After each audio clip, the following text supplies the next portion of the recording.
In a world teetering on the edge of collapse, salvation came not from armies or councils, but from a loner, an elemental outcast named Kael.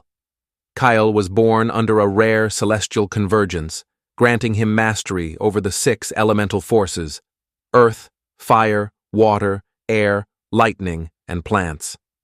Feared by the people of his village, he was cast out at a young age. They called him cursed, dangerous, unnatural. So Kael disappeared into the wilds, where the elements were his only company. Years passed. Kael wandered from crumbling forests to scorched deserts, sleeping in the arms of trees and under the cover of storms. He trained in silence, harnessing his powers not for glory, but for balance, for survival.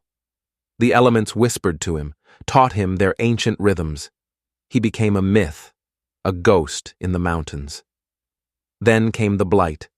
A dark force rose from beneath the world's crust, poisoning rivers, blackening skies, turning animals into twisted, ravenous beasts. Cities fell, kingdoms were swallowed by rot.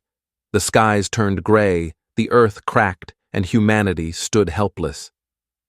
The world pleaded for salvation, but none came, except for a single man in a worn cloak who walked out of the whispering wilds. Kael arrived at the gates of the last surviving city, Viralan, its walls barely holding against the encroaching rot. Skeptical guards tried to turn him away until he raised a single hand and called forth a gust of pure, healing wind that drove back the blight at the gate.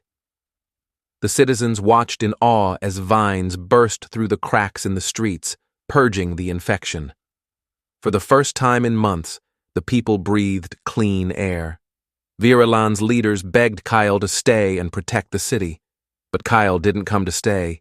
He came to end it. "The blight has a heart," he said, "and I'm going to rip it out."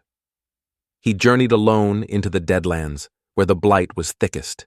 The ground oozed black tar, and the sky was a churning mass of smoke. But Kael was not afraid.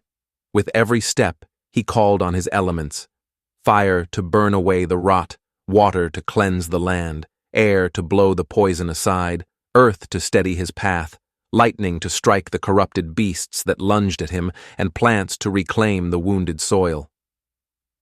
Deep in the heart of the Deadlands stood a massive obsidian spire, the blight's source. It pulsed with foul energy, a living wound in the world.